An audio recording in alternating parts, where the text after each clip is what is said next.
코드 컨퍼런스 첫째 날 두 번째 세션을 시작하겠습니다.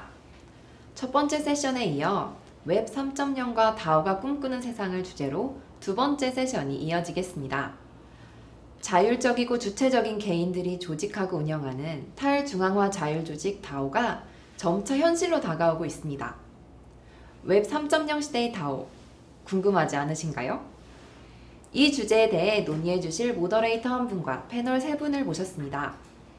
전 MIT 미디어랩 소장을 역임하고 현재 치바 공과대 레디컬 트랜스포메이션 센터 소장으로 재직 중인 조이 이토, 블록체인 기술을 예술의 형태로 탈바꿈한 아티스트로 활동하고 있기도 한 프리마베라 드 필리피 하버드 로스쿨 교수, 스팀과 이오스 창시자로도 잘 알려진 다니엘 라리머가 패널로 나서며 이오스 노드의 류한석 대표가 모더레이터로 나섭니다. 그럼 저희 두 번째 세션 웹 3.0과 DAO가 꿈꾸는 세상 시작하겠습니다. Hello, my name is Hahn Ryu, and I'm CEO of blockchain node operator called NodeONE, and it's my honor to host this session with Joi, Dan, and Primavera. The theme of the session is the new world of the Web3 and DAO, and the context is that just like how internet has democratized the flow of information, the concept of DAO is flattening the world by letting us reinvent the notion of money and currency in the nations and states, and the concept of the equity and shares in a company. I think it's really about the redistribution of the power in a society. And in this session, I let the panels introduce themselves first, and then let them give 15 minutes presentation each, and then move on to have a free panel discussion. So let's begin. Hi, I'm Joi Ito, and I am currently in Japan. I've been in and out of crypto for a long time. I wrote a book with Nakamura Takao in 1996 called Digital Cash about the coming crypto revolution, and I was a bit early, and I have faded in and out. Back in 2015 at MIT, I set up the Digital Currency Initiative in 2015, and we helped the Bitcoin initiative go. And more recently, maybe last year, I started getting into DAOs and smart contracts and Web3. So I was a little bit late to this version of the party, but now I have a Web3 fund that's starting. I have a center at Chiba Institute of Technology, and I'm also helping the government think about Web3 in Japan. With the government, wow. I heard that Japanese government is really into Web3 right now. For the moment, yeah, we'll see how it goes. Okay, so you are behind it. All right. Part of it, yes, yeah. Okay. Primavera? Yes. So I'm Primavera De Filippi. I'm a researcher, a legal scholar. I'm working at the CNRS in Paris and at Harvard at the Berkman Klein Center. And it's pretty much since 2013 that I focus most of my academic research on the legal and governance questions surrounding blockchain technology in general. I published the book Blockchain and the Law in 2018.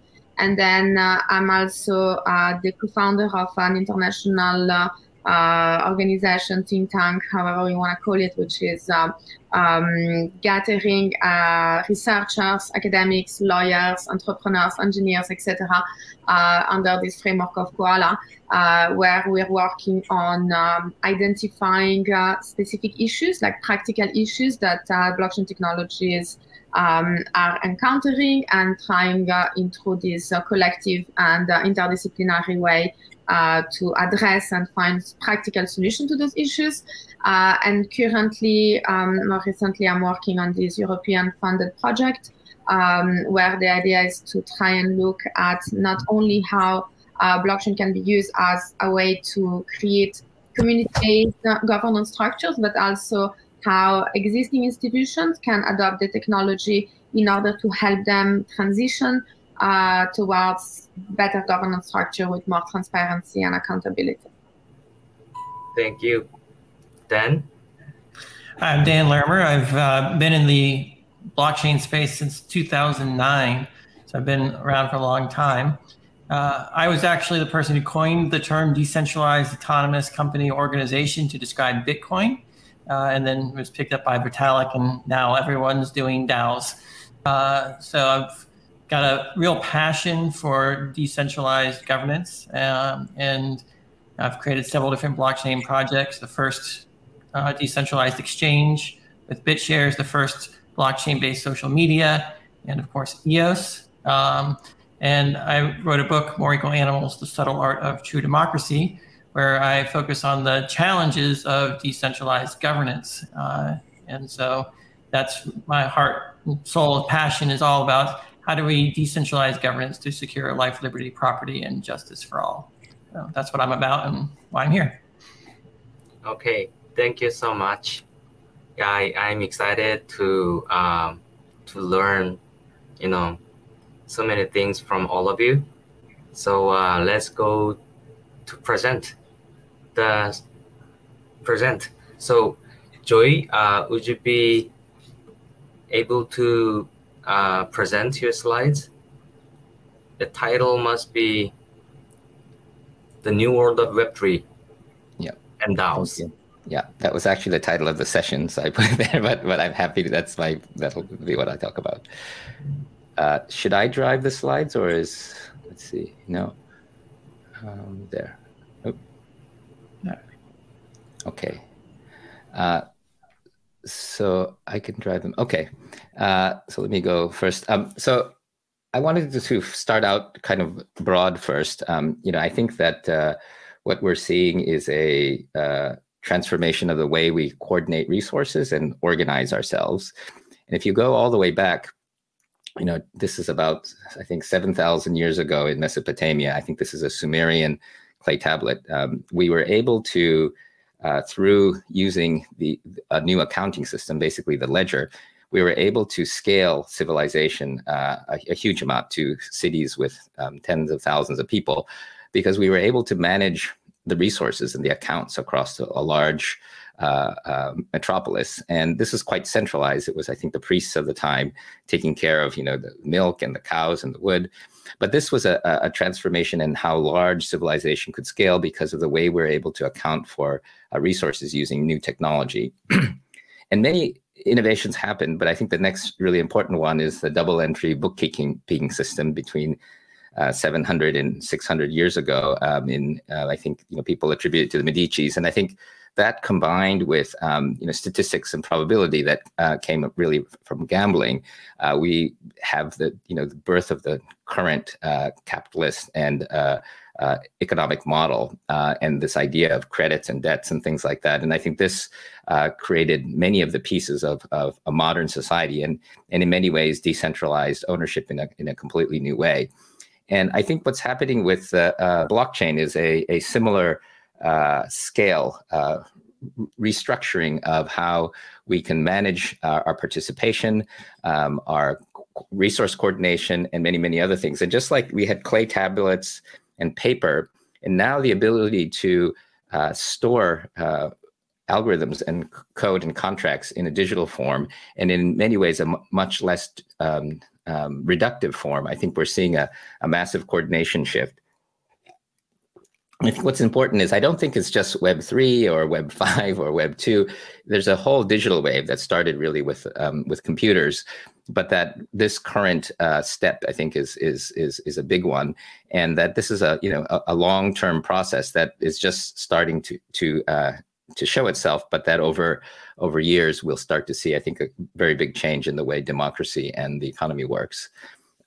So when we say Web3, I think Web3 is an important word. I think people have different words that they want to use, but I think the lowercase Web3 is symbolic of the community and the culture that we have. So I like to use it this way. Everyone has their own use, but for me, Web3, if Web1 was read and made was very much sort of access to knowledge for everyone, and Web2 was write and giving voice to everyone. I think Web3, people talk about ownership, but I think it's really not the ownership so much as which is interesting, but is really the ability to join, to participate, and through ownership, exercise participation in governance, and also exercise your rights as an owner.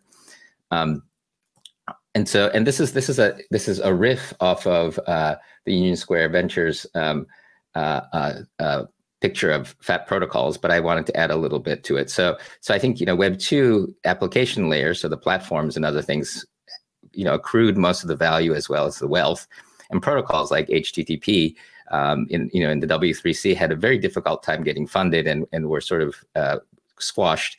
And I think a lot of times people would, saw both the revenues and the importance of the content layer diminish as we saw Web 2. I think one interesting shift in power right now, Web 3, is that the protocols are literally minting money and have a lot of resources and influence. And we also see the content layer, like the larger NFT projects, having a substantial amount of wealth and power, and the application layer starting to get squished a little bit. And I think this shift is an important one, and we'll start to see this affect everything from governance to the economics and to the way things are funded. I think one interesting example is the journey from just profile pic to metaverse player of the Bored Apes project. As everyone knows, it started as a profile pic project with 10,000 apes. It became quite popular. They were able to make a lot of money and integrate into a lot of things and really become a community. It was developed by Yuga Labs, which is a for-profit company and venture funded. But more recently, they did a land sale, and they also established ApeCoin, and they established a community. And the community participates in certain parts of the governance, and is also a way for people to participate in some of the upside. But as with many DAOs, you still have the for-profit company Yuga Labs that controls certain elements of the governance, and they have a fair amount of influence over the DAO, but they've delegated certain types of ability to govern to the DAO. And I think the Bored Ape project has a couple of elements I think just worth keeping in mind, that they went from the content layer to now very much the platform layer, which is the metaverse. And they're one of the few companies that's engaging in the improbable engine and creating a massive online game. And I think they've raised over $1 billion, and I think that they have a fair shot on goal to compete against the Facebooks and the Microsofts and the Sonys of the world. It's sort of interesting to see a content layer project emerging as a competitor in the metaverse. And I think that I think it's a combination of the importance of brand and content, as well as the composability of Web3. But it's also the Yuga Labs acquired CryptoPunks and Meebits and has become the dominant player in the PFP NFT space. And so, while we see a lot of decentralization in structure and in theory, we do see aggregation of resources, power, and technical ability. And I think this has somewhat to do with the actual resources as well as the difficulty of the technology, but also just the way that attention accrues in kind of a power law sort of way. So it's interesting to sort of imagine, whether we just see another category of monopoly emerging in this decentralized space, or whether the theory of decentralization and the structure can actually make things more decentralized. And as we go into DAOs, I think everyone has also seen the ENS is sort of the Ethereum version of the DNS, because they were bootstrapped their way and were able to generate quite a bit of revenue. They didn't really need that many outside investors, and they did a token drop.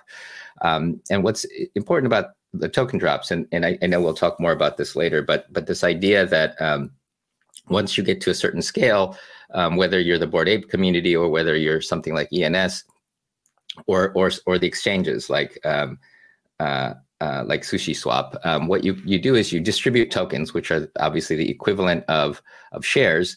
And I think the rule of thumb for many of the consumer-facing DAOs is that they will keep some portion of it in treasury, which is basically held by the DAO. So in the case of ENS, 50%. And then the remainder, you'll see that the core contributors control some, and I've seen smaller slices, anywhere from 7% to 15%, I think is pretty normal.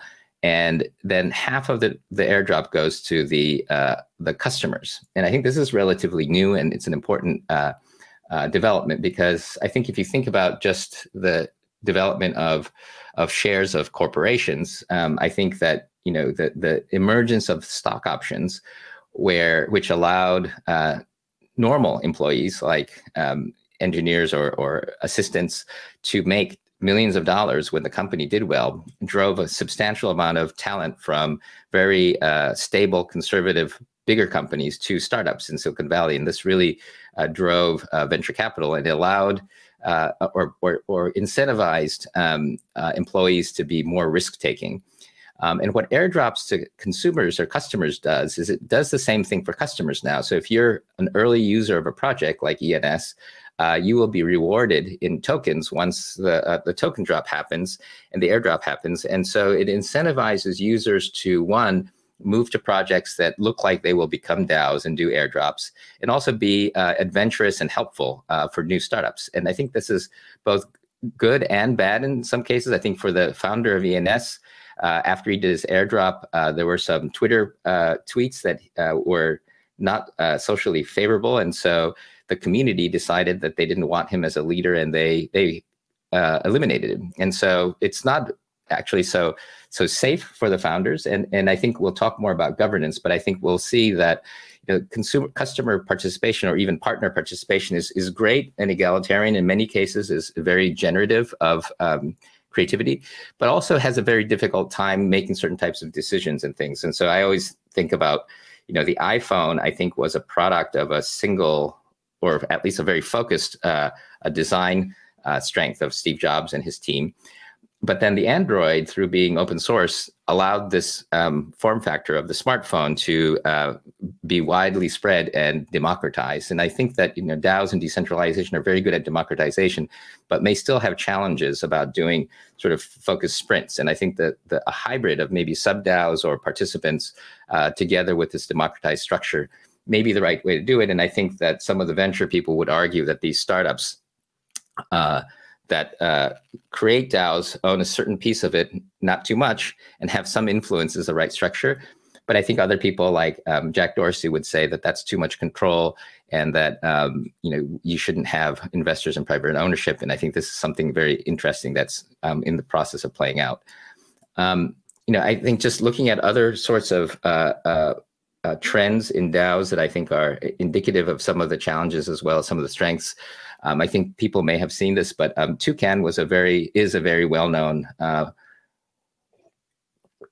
carbon token entity, and they were taking carbon credits, voluntary carbon credits, and turning them into tokens and allowing people to trade them. And I think it's a great idea. And there now is a proliferation of carbon token projects everywhere, from creating, auditing and creating their own, to creating markets and liquidity. And I think it's a really interesting idea. But what I notice is that there's so much energy going into the market creation, tokenization of carbon, and not enough energy going into the auditing, the wrangling, the verification, and the sort of nuts and bolts a brick and mortar layer. And one of the largest token verifiers, Vera, which I think charges 20 or 30% to verify tokens, they were the primary producer of, or their tokens, their retired tokens were the primary thing that Toucan was using to create their carbon credits. And then a DAO, which I thought was very clever, and I participated in it, called Klima DAO, came up with this idea that if they created a DAO and issued tokens, and that they would take the money that they raised for their tokens and bought Toucan carbon and stashed them into a treasury, it did several things. It took carbon out of the market, which theoretically over time should increase the cost of carbon, which if you think about it, it would make it more expensive for companies to offset their carbon. So more likely they would try to do it themselves, which should have a net positive carbon impact on the world. And if they were successful and carbon prices actually went up, then the DAO tokens would also go up. So it was a way to bet on the future of carbon while being environmentally friendly. So that sounds like a great idea. But what happened was it was so popular that they bought a lot of carbon off of the market until there wasn't enough supply. And they started buying lower quality carbon. So lower quality carbon tends to be cheaper, but they're, a little bit shakier. So they're, dams built in, countries that may not have that great auditing. And then what happened was the carbon market saw this sort of poor quality carbon getting mixed and blended in with the other carbon, and the overall carbon market, including the professionals, traditional professionals, became negative. And so then the carbon sort of the implied value of the carbon, quality of the carbon went down, and people drew back, and the prices crashed. And Verra announced that they would not allow Toucan to package their carbon anymore. And so what happened started out as a really good idea, and this is very common, I think, in both crypto and in DAOs. But it oversimplified the problem, produced too much attention. It went up and it crashed, and now it's trying to recover, and I think it will recover. But what we see more and more is that the people actually producing and auditing the carbon is missing. And a lot of the great ideas and the structure exists, and they oversimplified the game dynamics. And so the having said that, I think that even when we look at the Terra Luna problem, I think that Web3 people would say, oh, well, that was really interesting. We learned a lot from that crash. Let's build a better one. Whereas people like in the Japanese government when something crashes, they say, oh my God, this is terrible. We can't ever let this happen again. And so the kind of the internet style best effort innovation in governance and finance, I think, is very much part of Web3. But that's a very difficult challenge for sort of precautionary principle government. So I think that's one of the challenges that we're going to be facing. And so I really think it's kind of like a Bauhaus moment where we have to rethink the architecture. And in Bauhaus, you had all of these materials that represented the industrial revolution and mass production. And today we have completely new materials and completely new ways of thinking about it and learning. And we have to think about new architectures and new ways of doing governance and thinking about things rather than just replacing the historical materials with some new materials like the blockchain. And so I think that we have to have a sensibilities and architectural conversation along with governance and technical conversations. And I look forward to having this conversation with you today. Thank you.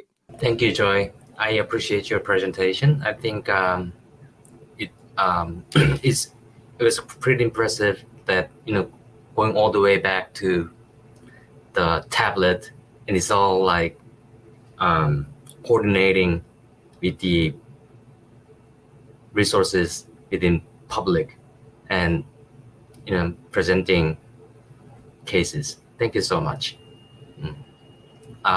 Next up is Primavera, Challenges and Opportunities of DAO.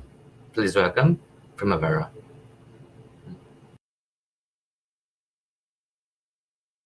Hi. Yeah, so I'm gonna take a slightly more maybe legalistic, regulatory and governance approach to discuss what are the new challenges and the new opportunities that blockchain technology and DAO provide.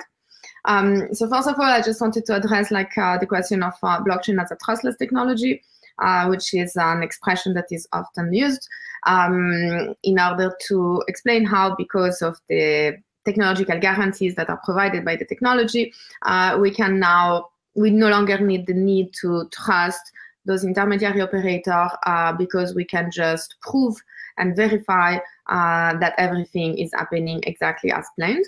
The problem is that when we talk about the blockchain technology as a trustless technology, first of all, it's kind of like a problematic expression because, of course, there is always some degree of trust somewhere, but also it's a negative definition, meaning that we're only focusing on what the blockchain is not, without really focusing on what is it that it's actually bringing to the table. So the positive definition of what the blockchain technology provides is that it's actually a confidence machine. And the underlying idea is that in order to interact with a particular system, we need to have enough either trust or confidence so that combined together we feel comfortable to interact with that particular system. So if we are in a space which have very little confidence, you need to trust a lot the operator or the system that you're interacting with. Oftentimes, this is the case that we have on the internet, and when we connect to a particular platform, we basically need to trust that the operator is acting in a particular manner. And with the blockchain, we're basically increasing the degree of confidence. So we're creating predictability and like accountability on the way in which a specific operation can be executed in a way that is difficult for any operator to unilaterally change or manipulate. And therefore, as the confidence increases, then the amount of trust that is required in order to interact with that system is lowered, even though it can never reach 0. And so what are those criteria that are increasing confidence is, on the one hand, mathematics and cryptography. It is also all the economic incentives and game theoretical principles. So as long as we believe that people are acting in a way as to maximize their personal utility, then we can have confidence that things will work as expected. And then as well, expert systems. So many of the applications that are released either as the blockchain network or as applications on top of the blockchain network are oftentimes open source, meaning that people can verify the code and make sure that it's actually operating as planned. Now, the thing that I want to address is to which extent is this increase of confidence or trustlessness contributes, and what's the interplay that it has with regard to the law and the regulability. And so the distinction between the rule of code, which is the system enacted by the blockchain, and the rule of law. And so just a very short introduction for people that are not so acquainted with this question of the rule of law. The idea is a basic legal principle that says that no one should be above the law, that the law applies equally to everyone, including the sovereign. And then there is the concept of the rule by law, which is when the sovereign can actually instrumentalize the law as a tool of political power. And so in this case, the law does not apply equally to everyone, because there is always one entity, one sovereign, that can make use of the law for its own purpose. Now, when we move into the internet, the cyberspace, the Declaration of the Independence, then the internet was seen as this space that exists in an alternative jurisdiction that is no longer subject to the rule of law or to the rule by law, because it cannot be regulated. Governments cannot touch it. But of course, we have soon realized that this is not really the case, because we do have a few online platforms, and we have the operators of those online platforms that actually have quite a lot of power and jurisdiction over the way in which those platforms are being operated. And so, by analogy to the distinction between the rule of code, the rule of law, and the rule by law, we can say that most of the existing online platforms, the centralized ones at least, are rule by code, and this means that those platform operators can instrumentalize the code in order to actually achieve their own economic interest or political purposes. And when we move into the blockchain, then we can see how this becomes more similar to the principle of the rule of law, except that it's no longer law, but it's code, because there is this technical sovereignty, and even the people that have been developing the platform, even the people that have been deploying the platform, do not actually have the power to modify or to instrumentalize the code.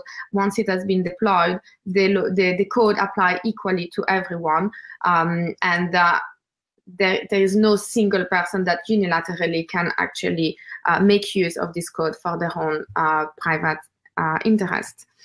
And so this, of course, raised the question about unregulability and illegality, whether the blockchain, just like the early promises of the internet, can operate into this space in which the law, the traditional rule of law, cannot actually touch it or affect it.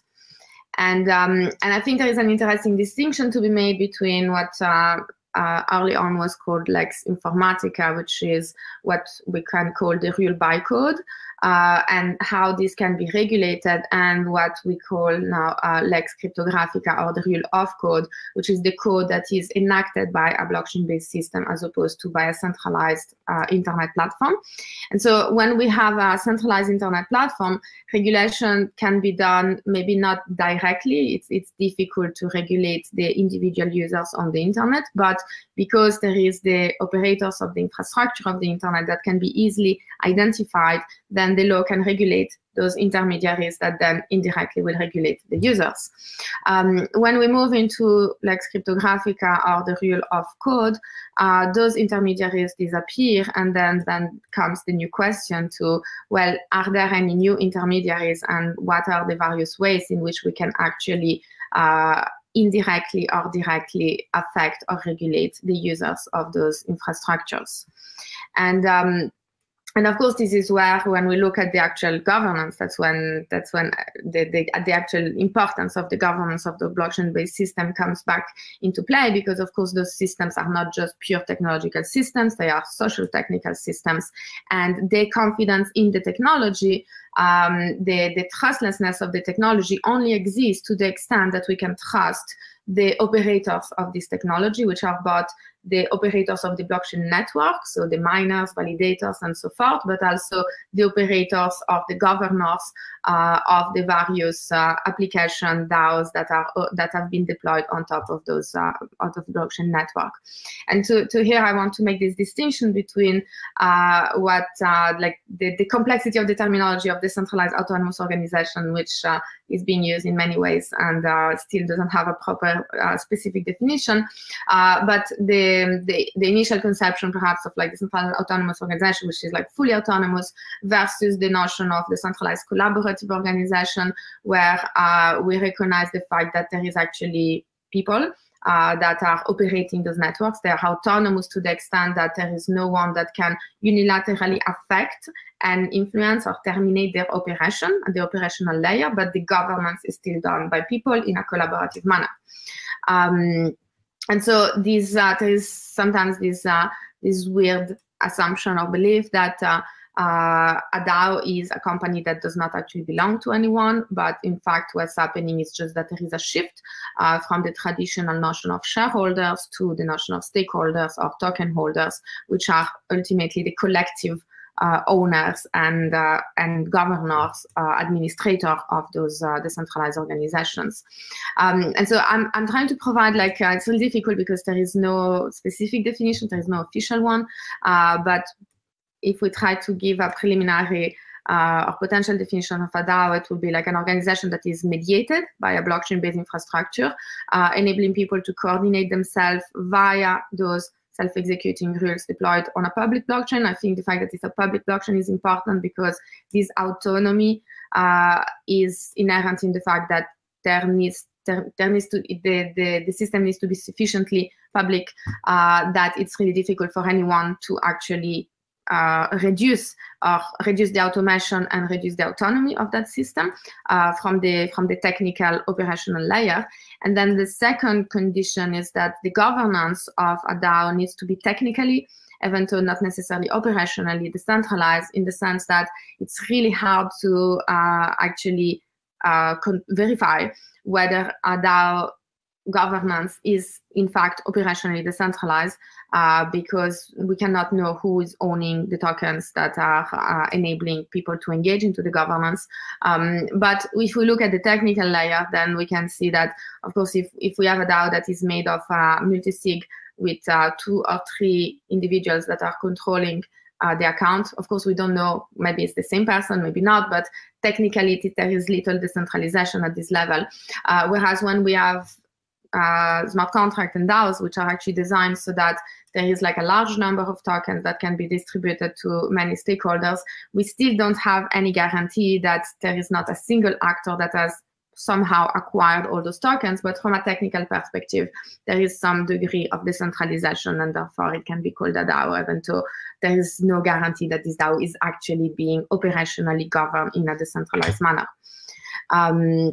And so here come the question of tokenization, which is like the main ways in which today DAOs are being governed. And we have those different typologies of tokens that can be used.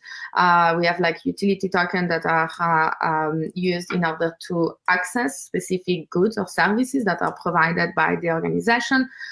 We have the governance token, which are specifically used in order to engage into the governance, which are affecting the influence that someone has into the decision making. And then we have the investment token, which can be regarded more like some type of equity or stocks into that organization, which are providing portions of the profits that might be generated. And of course, those three different functions of a token could be either separated into distinct tokens that are all being used by a particular DAO, or they could be all integrated within one single token, which fulfill all those functions at the same time. And every DAO can choose how to design, how to craft its specific governance structure according to the needs and the applications that are being used. And the interesting thing is, like, if we look at DAO as something that is some kind of common resource, in the sense that it is not privately owned by anyone, but it's like a collective ownership thing.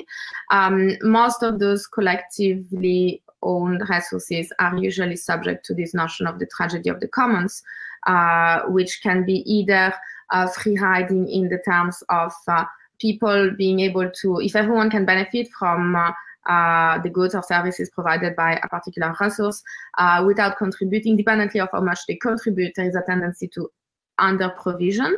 So everyone is just gonna benefit from it, but no one is gonna contribute from it. And then there is also the problem of over exploitation, because if everyone can reap the benefit of a particular resources and the cost of actually exploiting the resources shared amongst anyone, then people will have a tendency to exploit it as much as possible, because the private benefits is bigger than the private loss that they get.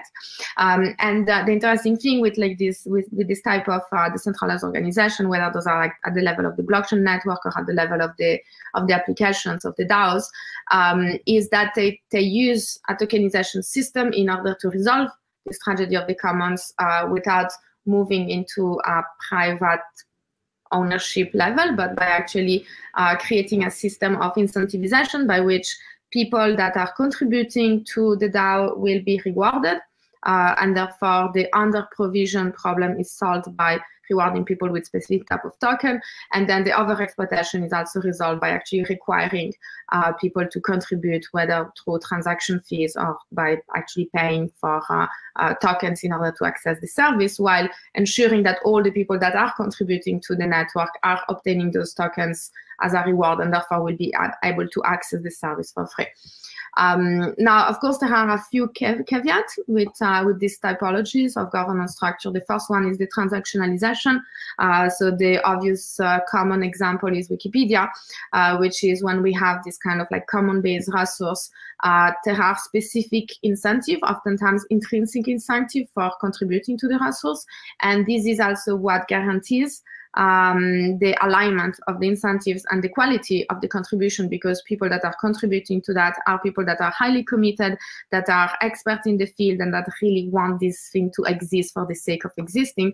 Whereas if we start to actually creating some transactionality and some economic rewards for contributing to those commons, then of course we have a distortion of incentives, and we might have people that are only contributing for the sake of obtaining those rewards, and therefore somehow it might actually reduce the quality or at least modify the type of contribution that are being provided. And the other one is the question of like what type of governance structure can we deploy on top of those decentralized infrastructure. And in today, at least, perhaps for lack of a better solution, most of the DAOs that we encounter today are based on a plutocratic model, meaning that it's basically like market mechanism of like people can purchase tokens, and the more tokens they get, then the more influence they have, which means that whales or people can just acquire a lot of those tokens and somehow influence the operation of the DAOs. And of course, they have a lot of stake in it, but because they have a lot of stake, they might actually have distorted incentives as well. And this, of course, raised the question of the confusion between it's not because we have a decentralized infrastructure at the technical level that we can guarantee that there is also a decentralization of power over this infrastructure. An alternative model that is becoming perhaps more popular today is like meritocracy, with using more reputation-based system. And then finally, and this is like a big challenge today, is can we actually create more democratic type of DAOs that will actually rely on one person, one vote. There is a few solutions that are being explored, but it's of course very difficult in a pseudonymous system, at least without adopting solutions that are actually potentially impinging upon privacy. I will stop here. Thank you for presenting the blockchain, introducing blockchain as a confidence machine, and challenges the DAO faces is DAO being a fundamentally democratizing tool, and it being plutocracy, and why proof of person matters. And thank you so much for your presentation. Thank you. Next up is Dan Larimer, Fractal Future of DAO. So Dan, are you ready? All right. So we've had some really good presentations on the problems of decentralization, Web3, and governance. And I think that what I'm about to share is going to highlight some much needed insight into how we can achieve decentralization at scale. So the title of my talk is The Fractal Future of Web3. And I'm going to start out by talking about DAOs fundamentally being about independent people coordinating their actions to produce emergent behaviors that benefit everyone involved. Web3 and blockchain technology are tools that coordinate a group to reach a universally agreed consensus on a complex state. And to understand the difference, let's compare how things used to work before blockchain technology. We have companies and governments, and we relied on experts to report the consensus of your bank's telling you what your balance is. The governments and the courts are determining who owns what. But the raw data that goes into that is too much for any one person to verify. We can't verify the signatures, we can't verify the notaries, and so on and so forth. So we ended up having to trust the people that had access to the data to tell us who owned what. And if you're not in prison, then you're assumed to be a good person. And if the government says you own it, you own it. If they say you don't, you don't. And there's no way for anyone else to verify it. And that is what, take an example of voting. Joseph Stalin says, it's not who votes that counts, it's who counts the votes. And so that applies to more than just voting. It applies to every contract. It's who interprets the contracts that determines what the property rights are. And it doesn't matter if, in theory, 1% of the population can prove the experts wrong. The majority don't have the ability to verify that proof. They assume it's a conspiracy theory or something else, just because the amount of information that people need to verify is wrong, is so massive. So we end up having to trust the experts, having to trust those who have access to the data to report what the consensus is. And if those people are corrupt and they start lying about the consensus, there's very little we can do. So this is why we have blockchain technology, and the critical feature is the public ledger, which can be deterministically interpreted by anyone who can run the software.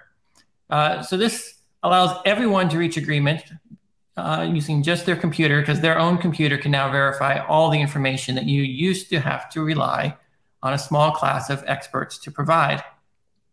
And this provides huge opportunity, because now we can reach consensus about much more detailed, complex interactions between people, all determined by this code. And this is a fundamental aspect of the rule of law, which requires a consistency of interpretation. When you have laws that are not consistently interpreted or are ambiguous, it becomes rule of man. When governments get to say, let me tell you what the meaning is, what do the parties actually intend? Man is put in charge. We are no longer governed by the law or by our contracts, but by those who interpret the law or the contracts. So, the problem we have with Web3 and blockchains is scaling. Bitcoin started out with everyone being able to run a full node on their computer.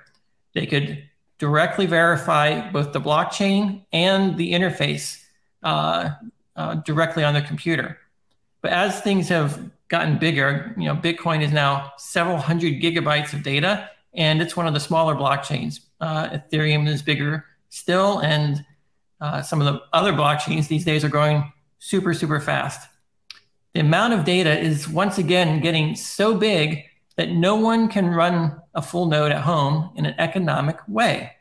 And even if you can run the blockchain on your home computer, you're no longer able to host the interface on your computer. The way we interact with most blockchains these days are through web portals that provide an API. And so we've got this problem where you have a platform like OpenSea that's got about 80% of the market share, and it starts censoring NFTs, which are recorded on the blockchain, but they're not displaying them on the user interface. And so the question becomes, who's the gatekeeper? Who's interpreting the consensus? Is it the blockchain that's determining the consensus, or the people who are reporting on the blockchain? And we've got a similar problem with mining pools, where you have 2 or 3 mining pools that are doing all the mining. And all these economies of scale are forcing us toward centralization of the critical infrastructure. So if we want to maintain the power of the people to reach consensus, and to prevent falling back into the same trap of relying on technological experts who are able to process the hundreds of gigabytes of data at scale, that we need to make sure that the whole stack, from the blockchain to the user interface that interprets it, must be decentralized. Because if the interface is not decentralized, then the person who controls the interface actually defines the consensus.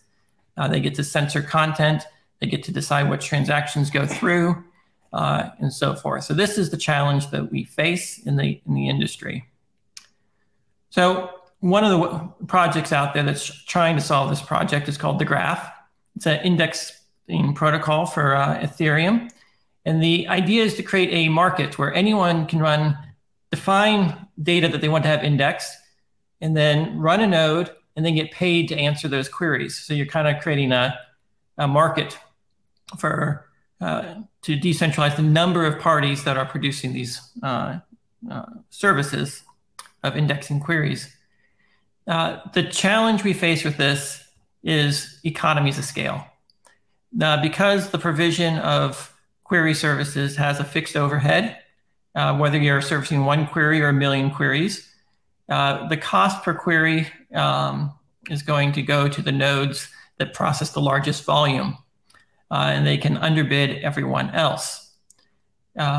Meanwhile, the consumers, the people that are actually paying to have all these queries performed so they can use these applications, they go to the cheapest service available because the services are indistinguishable. They're entirely fungible, which shows you the fundamental problem in the space is that decentralization has the characteristics of a public good.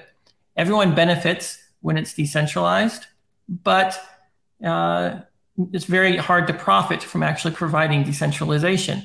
All the profit comes from centralization, where when things centralize, then you can charge a higher price and things get privatized. So you have a blockchain protocols that have an open entry policy. Decentralization becomes a public good. Economies of scale lead to centralization. Centralization turns what was a public system into a private system. And So we need to have a new way of organizing to fund public goods. So there are several different ways that this is done. There's also club goods, and club goods are kind of like public goods, except they're only available to a group of people. And you might be able to say that decentralization could be provided within a club, provided you can subsidize the redundancy that decentralization requires. So these are tough problems in economics, and they're difficult to solve with purely open systems with token-weighted voting and all those other things. They lead to oligarchy and centralization of control, which will not give us the economic and monetary freedom that we sought with Bitcoin. So after working in space for 15 years trying to solve governance problems, I finally wrote a book called The Subtle Art of True Democracy.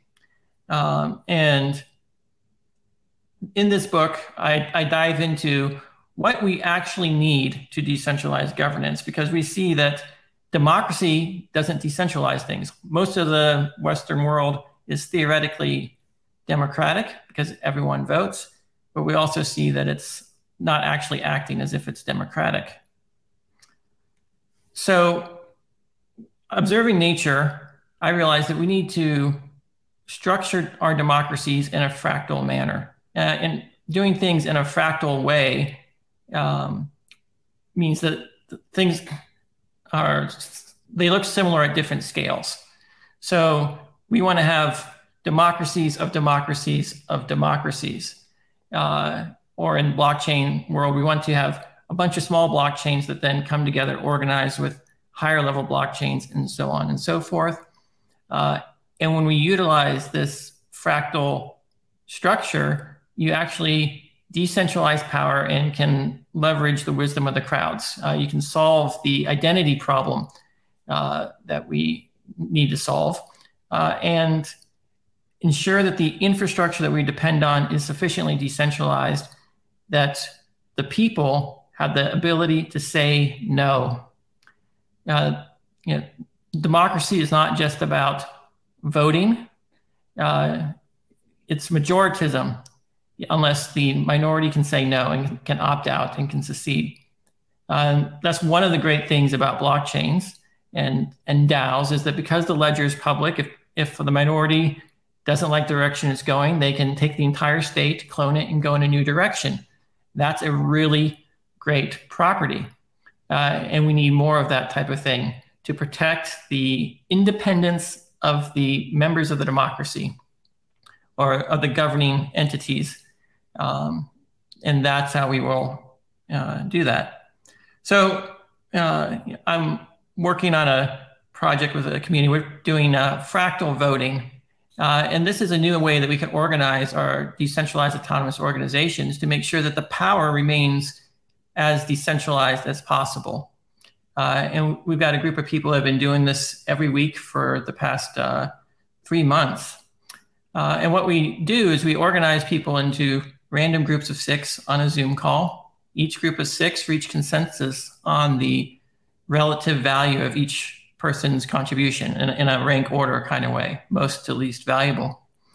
And then we repeat the process until we can select leaders. And we've done this with hundreds of people, and it can, in theory, scale very practically to millions of people if needed. And it's this fractal structure that I think is necessary to decentralize the governance of all the decentralized organizations that we are creating. Because if we look at the way DAOs are typically done with token-weighted voting, it's almost indistinguishable from the way Google or Apple are governed. They've got millions of shareholders that elect a board that then runs the company. And if we just repeat that same structure and just call it tokens instead of shares, we're not actually changing the power structure of society.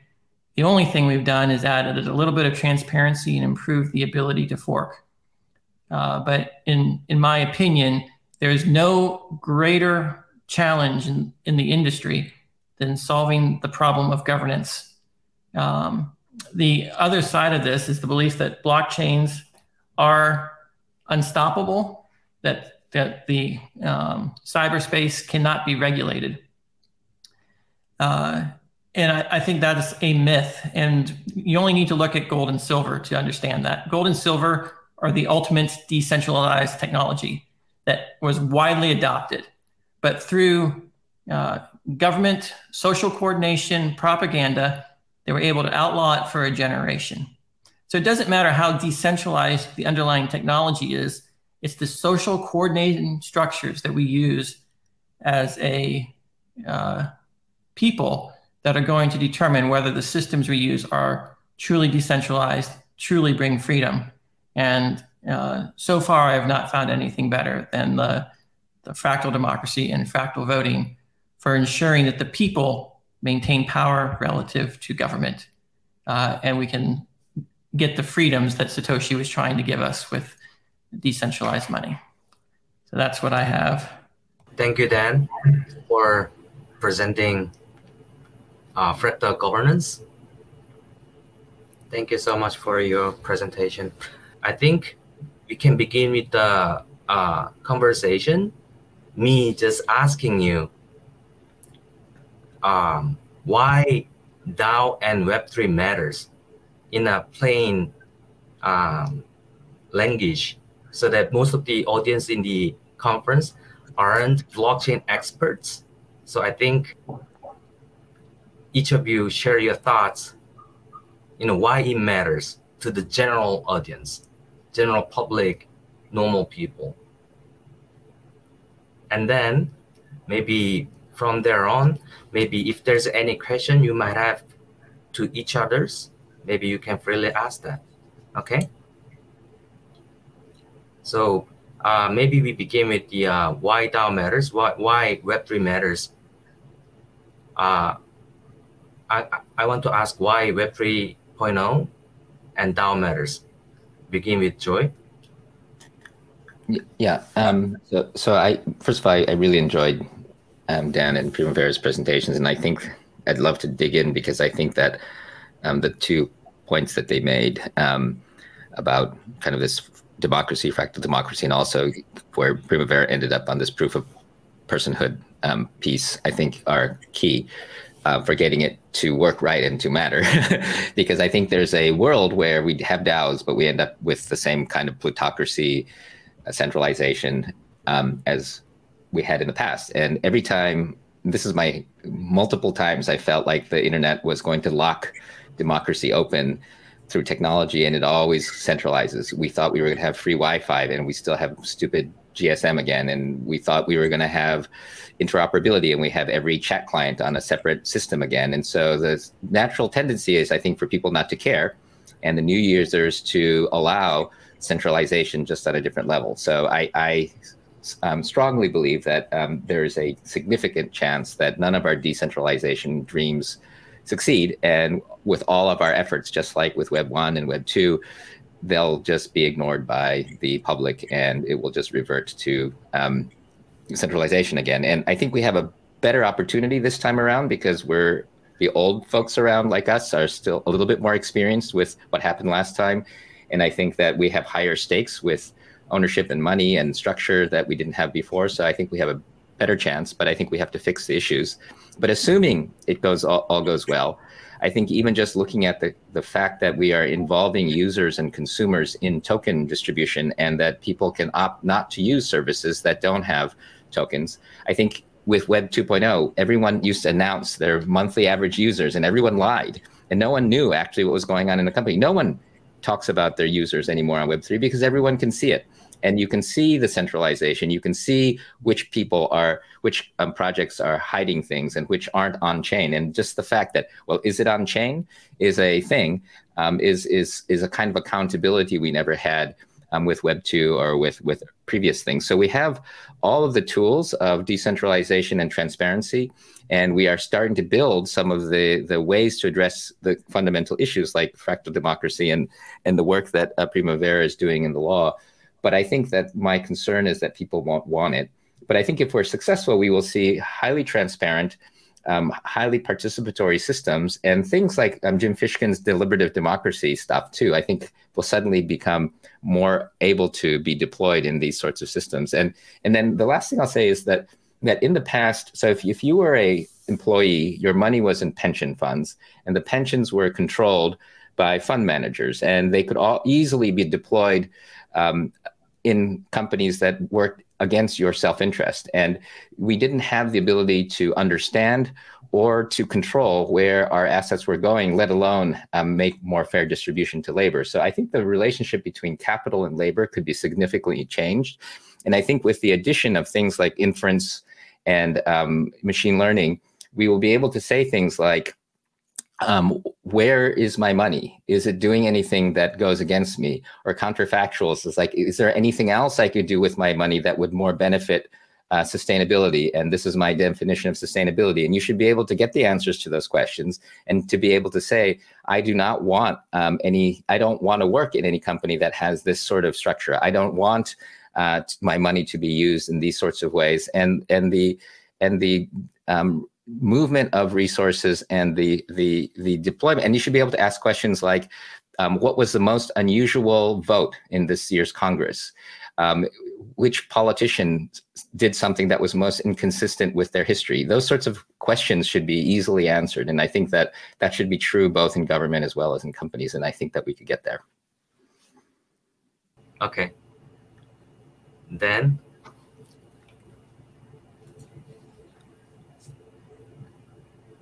oh, you're on mute, Dan. All right, so the question is, why does Web3 and DAO matter? And sort of the question, why does freedom matter? That's really what it comes down to. Does it matter that individuals have the right to determine their future? And how do we cooperate with one another in a way that respects the sovereignty of each other? The challenge we face today with society is that the small percentage of the population is corrupt, and the systems of governance that we have in place favors and selects for a certain type of people that once they get into power, it creates monopolies, and then they extort the rest of the population with those monopoly power. And that monopoly power is whether it's in search or whether it's YouTube or media or whether it's in government, and everything government is, right? Government's the monopoly on the use of force. And it really comes down to who is to be the master. Are the people to be the master and rule themselves for the best interest of everyone involved? Or are we going to have covert rule by a small group of people? And the challenge we face is one of centralization and economies of scale. So we're working against the natural emergent properties of people making decisions that benefit themselves in the short run, but hurt everyone else in the long run, right? If you always buy the cheapest thing, then you're going to sell out to the largest manufacturer. And as we go global, that's going to centralize things into fewer and fewer hands. And so the Web3 gives us the technological infrastructure to verify things. Blockchain technology allows us to verify and reproduce the things and reach consensus on a shared state. That's a huge technological foundation, a necessary piece. But DAOs, decentralized organizations, that has the power to change how we relate one to another, has the power to facilitate people coming together and for mutual aid, mutual assurance, to do everything a government can do today, DAOs can do while maintaining the independence of the people and preventing capture by a small elite. And this is purely a combination of prisoner's dilemma, tragedy of the commons, the problem of public goods. And so, like you were saying earlier, the biggest fear is that we won't realize the decentralized dream. and that all these technologies, they start out decentralized, right? When the internet first came out, everyone had their own web page. Now everyone posts on Medium. When Bitcoin first came out, everybody had their own full node. Now no one has their own full node, and all these so-called decentralized applications are accessed through centralized interfaces. And if they have a decentralized interface, they might access it through a centralized API node. And economies of scale work against us time and time again. It's just more efficient to centralize, and decentralization requires redundancy. Redundancy means we have to pay more, but that's a social problem. We have to all agree to pay more to maintain the decentralization and maintain the independence, so that some of us don't choose, well, I'm going to get the cheaper thing from Amazon rather than buy it from my local mom and pop store. It's just cheaper for the individual to sell out unless we have the social organization and culture of decentralization. And I think that that is what DAOs and Web3 give us the opportunity to do, is to create a new culture of decentralization, to experiment with new governance models that can help tap the wisdom of the crowds to make governance decisions without appointing a leader that we all become dependent upon, to create the infrastructure that allows us to cooperate without becoming codependent. And that is why I think DAOs and Web3 are significant, because before we had that, it was so much harder to experiment with both the economic models and the governance models. And so now we can do these experiments in real time and find something that works. Thank you. Primavera?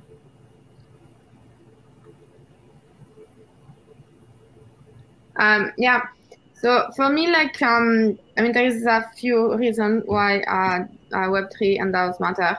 I would say, like, one that I think is actually really revolutionary is actually the possibility of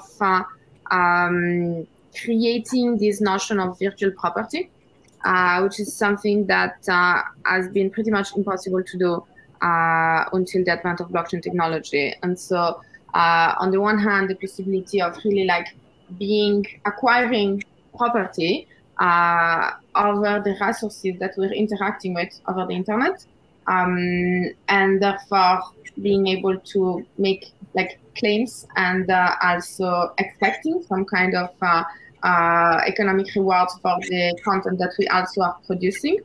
And this enables, I think, one of the most fascinating thing for me also, because I come from the Creative Commons and Commons based approach, is like this actually allow for, I think for the first time in history, content creators to monetize their works without having to transfer or license their copyright, meaning that you can actually provide content completely accessible for free.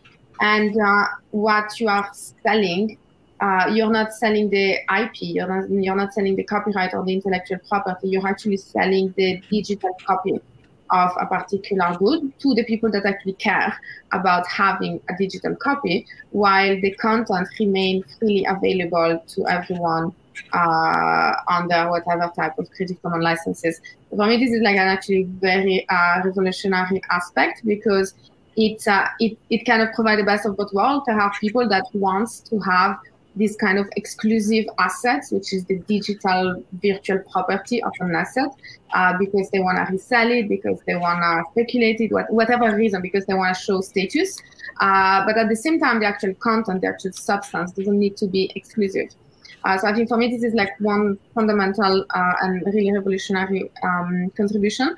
And the other one is, of course, commons-based governance, meaning the possibility of having more distributed value and reputation systems, etc., so that instead of having the current model of like the large internet platforms are actually based on crowdsourcing, meaning the people that are actually contributing the value are the users, which are contributing value to other users.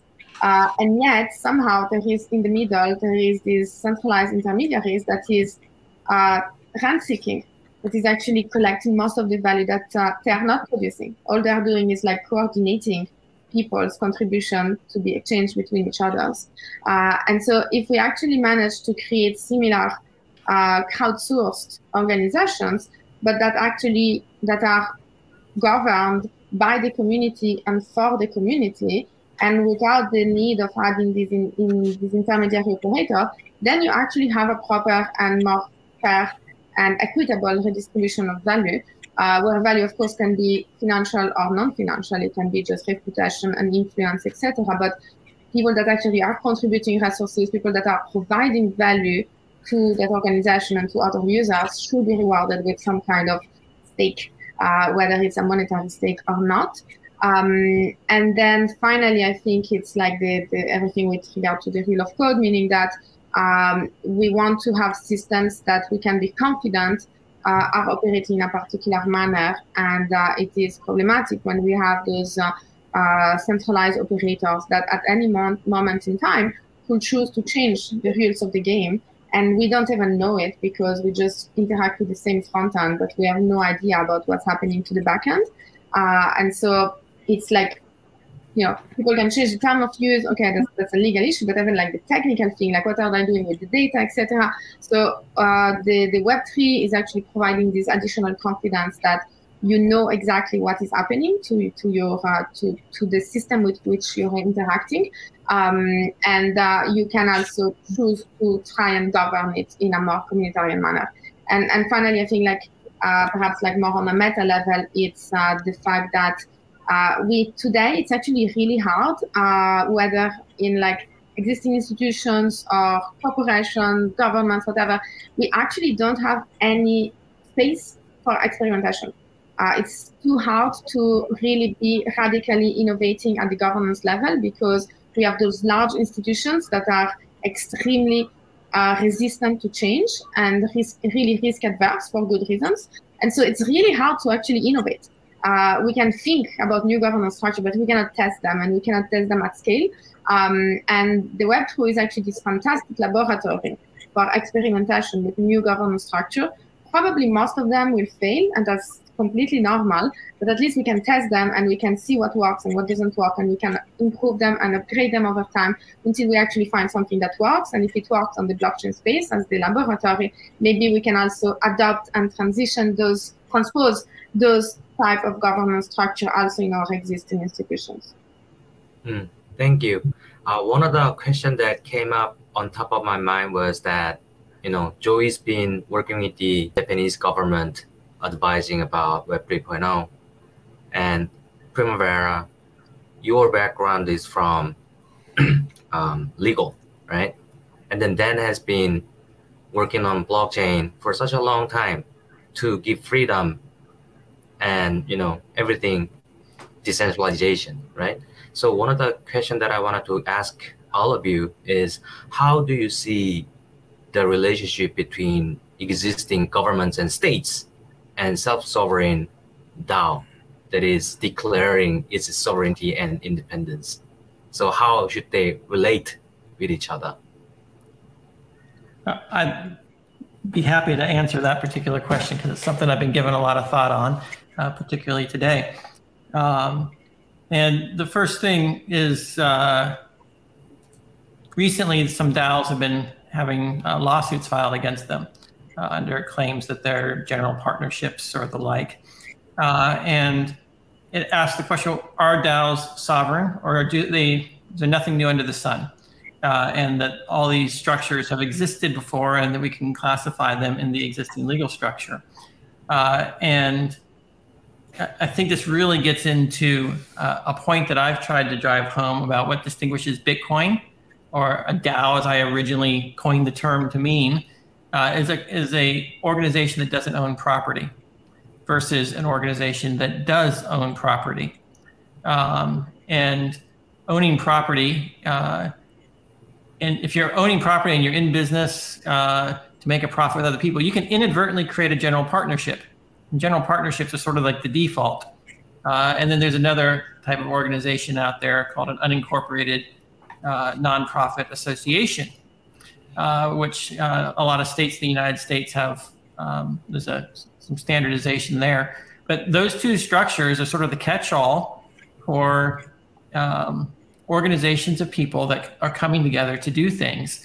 And DAOs and blockchain technologies amount to a publicly verified ledger of the books of these decentralized of these things. It's nothing new. Governments know how to regulate that type of activity. So, you know, I don't think that we can say that they're self-sovereign in the sense that governments don't have power over them. I think what you can say is self-sovereign about these DAOs is that you don't have the right to control other people's opinions. Governments might try to outlaw opinions or prevent you from sharing opinions, you know, violating freedom of speech and the like. But if you view the thing that we have with this technology is a group of people can come to a shared opinion, and if it's an opinion and not a property right, then you're sovereign. No one else can tell you what the opinion can be. But if it's a property right, and we deal with property, then we're dealing with potentially every smart contract is a general partnership, liability all over the place. So we have to be really, really careful how we relate to the entities we are creating, because if we relate to them under the same terms and the same conceptions as we have historically, the laws on the books will interpret these structures as nothing new. It's just old structures with new advanced accounting. Instead of being on clay tablets or notebooks written by hand, they're now in a digital ledger. That's a relatively small difference from a legal point of view. I'd love to hear what the other panelists think about that. Primavera. Yeah, thank you for asking the question. I'm really happy to expand on what Daniel had started. Yeah, I think this is actually one topic that is at the core at the moment of my work. And within Koala, we actually recently published a DAO model law, which is like a proposition of like how governments could potentially consider to implement some kind of recognition of some type of legal personality and therefore some partial, at least, as limited liability for non-incorporated DAOs. So there's a lot of jurisdiction, well, there's a few jurisdictions right now that are thinking about this. Some of them have created some like DAO-friendly jurisdiction, but actually they do require simply DAOs to incorporate into a legal system, which means that it actually creates a discrepancy between the legal system and the DAO that still exists as a DAO, but doesn't necessarily follow the same rules as the incorporated LLC. And basically, to me, like the big challenge today is that you can operate as a DAO and you can own digital assets, cryptocurrencies, tokens, NFTs, etc.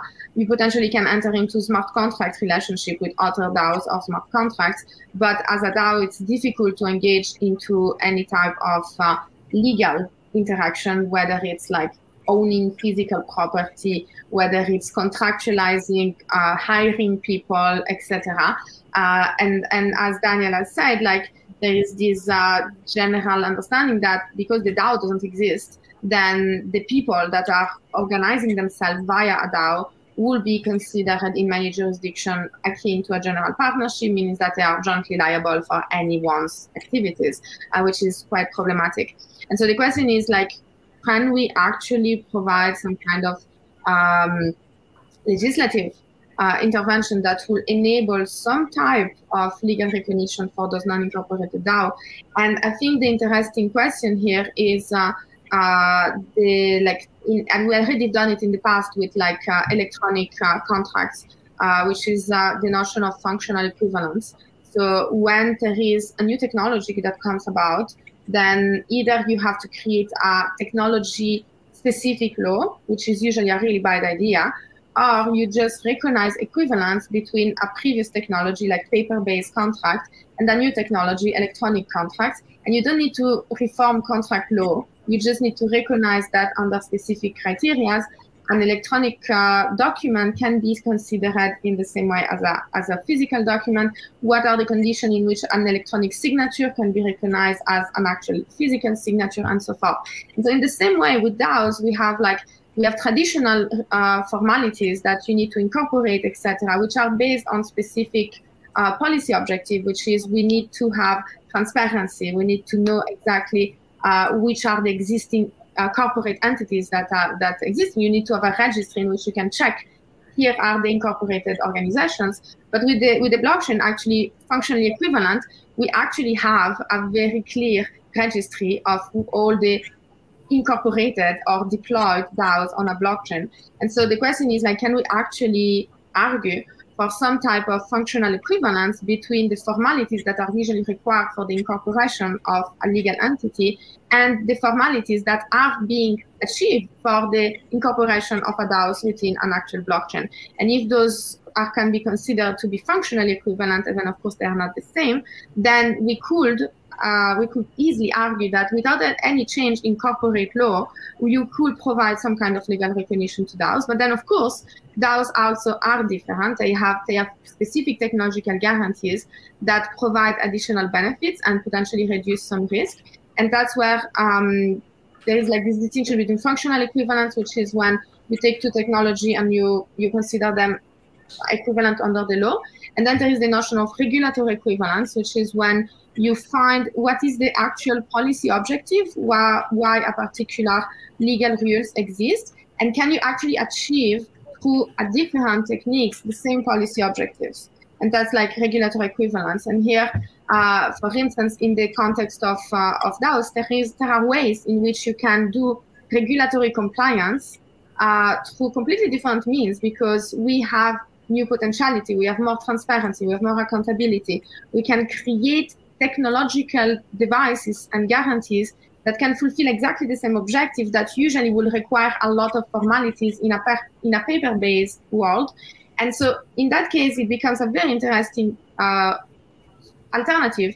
People can choose, do I want to create an actual traditional organization, and here are all the usual corporate rules that I need to abide by, or do I want to create a particularly designed DAO with specific technological guarantees that are recognized by the regulator as being regulatory equivalent. And the interesting aspect with that is that because a regulator cannot really impose DAOs to be designed in any ways, but because DAOs want to have some kind of legal recognition, then all of a sudden it's a give and give, right? So the regulator will give legal recognition and partial limited liability to those DAOs that implement specific characteristics that they consider to be regulatory compliant. And so this is an invitation for the DAO ecosystem to comply with those requirements if and only if they want to benefit from this legal recognition and from the limited liability. That doesn't mean that other DAOs will have to comply, but if they don't comply, then they will not benefit from this recognition from the legal system, and therefore there will be either a general partnership or they will be unable to own assets or to contractualize with traditional legal entities.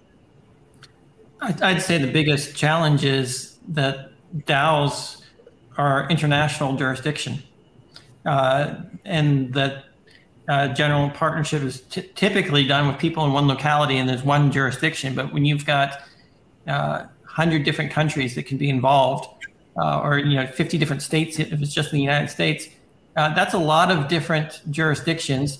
And potentially every state or country that you've got a member, you have to comply with, and that's and sometimes those requirements are mutually contradictory. So that is the biggest challenge, and that challenge is somewhat solved if we can get to the point where we've got a fractal structure, where say the state of Texas has a DAO, and every country's got a DAO, and then they come together on an international DAO of DAOs kind of structure. Each local one can be slightly different with the local needs, but the people that are interested in this technology are so spread out to get the critical mass. It's international in scale right now, but I think that's the challenge. Is we've got hundreds of jurisdictions, if not thousands of jurisdictions throughout the world, each of which is trying to interpret what these structures are differently, and it's not just one regulator, and even within one country, there might be 20 regulatory agencies that all have different opinions and different aspects of it. Combined with the fact that the regulators can change things faster than the smart contracts can adapt. You write the technology one way today, they change the law, and it might not be possible to modify it. So those are some of the challenges I see with the government regulation. That's what they said about the internet. That's what they said about the internet at the beginning. I remember reading a huge legal treatise on how it was illegal to connect people without bilateral agreements, and it would never happen. But I think and then Leslie comes up with the law of the internet. I mean, I think when you actually have it functioning, there's an incentive to figure it out. So I agree with you, but I think that we start with the local equivalents that Primavera talks about, and then we have to get to the next one, because I don't think you can go back. I mean, I get it, but there are many phases through the internet where people proved that it wouldn't work because it was illegal, but there's sort of practical reality versus legislation, and I think that that's where we have to have treaties and discussions. Yeah, and I think to me this is actually why we made a model law, because this is obviously something that ideally can be adopted at an international level. And at the other time, like, I think there is a benefit today. Like, we have a kind of competitive advantage that maybe we didn't have so strongly during the internet time, which is actually jurisdiction wants to get DAOs to be interacting and to be like this DAO-friendly jurisdiction, because of course they can make money out of it. So I think today we do have jurisdictions that are actually trying as badly or well as we want to provide those jurisdictions, and they can benefit from that. And a DAO can actually exist as a DAO non-recognized by a majority of countries, but those countries that will actually recognize it will benefit from the possibility of having those actors to transact legitimately and to own assets in that country, which can be beneficial also for the jurisdiction that has done this recognition. Yeah. And I think, though, that the opportunity. So I remember I still have people saying, "Why do you need a DAO? It's like a company." And then I remember when people said, "Why do you need email? It's the same as a fax." And I remember when we had functional equivalents with email and fax, we said, "Oh, email is just like a fax. It's just cheaper and faster."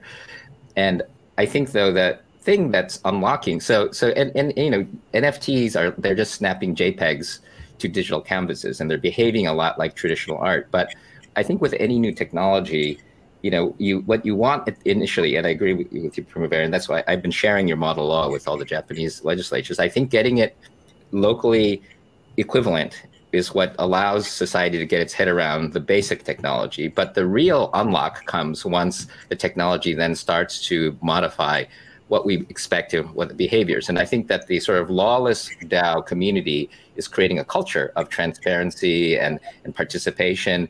And as society starts to adopt DAO law for fairly traditional things, I think that culture will start to transform the way standard society uses this digital technology. They say, well, now that we have DAOs running our corporations, can't we ask for more transparency? Can't we ask for more participation?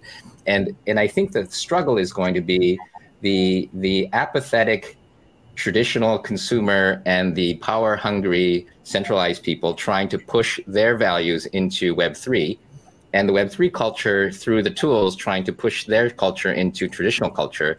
But I do think that the lawless part, just like Primavera showed a picture of John Perry Barlow, and I still remember when he declared independence of the internet. And we thought for a while that, and I even invested in Haven Co., which was declared independence on this anti-aircraft platform in the British Isles. And we thought for a while that we would spin away and we would be self-sovereign, but it didn't happen.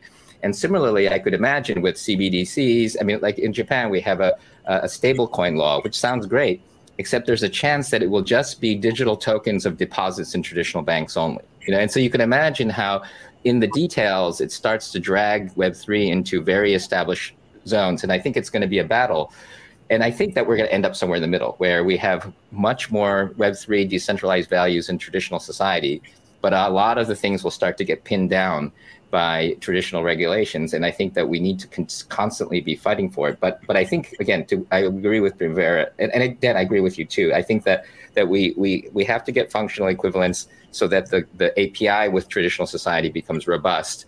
But then we need to start to try to develop the technology and the normal ways of doing things so that we end up with a more participatory thing. And I'd love to see how fractal democracy works in a Web3 enabled traditional local government as well as a traditional public company. And if I can add to that, I think like another very interesting aspect of this type of like functional regulatory equivalence is that, in fact, this is kind of like a way for regulators, because regulators don't fully understand at least the potential. They might start to understand the technology, but they don't yet have a full vision. I mean, very few people have a full vision of like what is the potential of this technology. And the interesting thing here with this regulatory equivalence is that it's kind of an invitation for regulator to say, well, actually, just prove me that you have a way to comply with my policy objectives, and that way will actually, if you find it might even be better than the current mechanism that we have today of like auditing and oversight and formalities, etc. And if the blockchain system, the blockchain community can find those ways, and those ways are considered to be regulatory equivalent, it's quite likely that many existing companies might choose, rather than having to fulfill the usual formalities and the traditional mechanisms of regulatory compliance, they could also decide to adopt those functionally equivalent system. And so you could have actual companies that adopt blockchain technology into their own information system in order to benefit from the lesser regulatory burden that this regulatory equivalent provides. Thank you. So Joy, one particular question for you. So what do you advise the Japanese government? What kind of attitude they take toward blockchain and Web3 and DAO?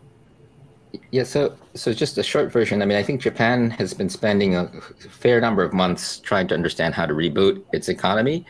And they decided it's going to be startups and Web3. And a number of us were involved in sort of discussing this. And they had this new term the government was using, which was a new kind of capitalism, which also it all tied in very well with Web3. So now the Prime Minister's office, as well as the politicians, believe that we need to support Web3 and startups. And Japan, because of Mt. Gox and CoinCheck and other things, the regulatory regime has been quite strict. And I was part of getting it to be strict, because at the beginning, I think back in the early 2015, 17, 18, it was still quite challenging. But I think it's time to unlock. And I think that the younger bureaucrats are very open-minded.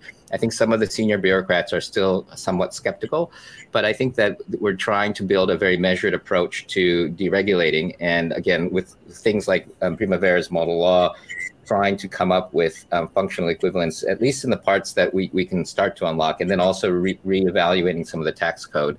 And actually, interestingly, there's some sort of same level of conservativeness with the Koreans. So one of the things I want to do is start to look at Asian jurisdictions like Korea, and also slightly more progressive jurisdictions like Singapore, and within the sort of Asian bloc, start to synchronize a bit. But I think the government's very open-minded right now, and they are looking for very practical expertise, and I think it's a good time to talk to the Japanese government. I think that the leadership may have to come from the commercial side. So I'm working with Keidanren and other Japanese industry partners to come up with here's what we think we should do, with political support, and then trying to help the bureaucracy with really specific letter of the law, because that's where they're going to be concerned. And so I'm hopeful that within the next year we'll see a big change in Japan.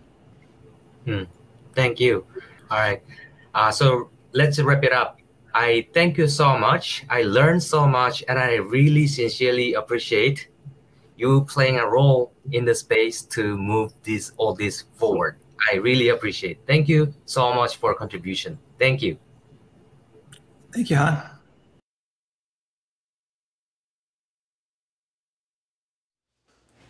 네, 이것으로 세션 2를 마치겠습니다.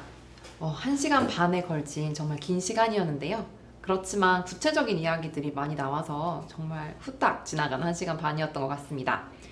오늘 답변해드리지 못한 질문들에 대해서는 각 패널들에게 공유해서 추후 커먼즈랩 아티클을 통해 기사 형식으로 답변을 공유드리겠습니다. 그럼 잠시 휴식을 취하신 후 4시 50분부터 세 번째 세션으로 찾아뵙겠습니다. 참여자 여러분께서는 4시 50분까지 다시 모니터 앞으로 착석 부탁드립니다.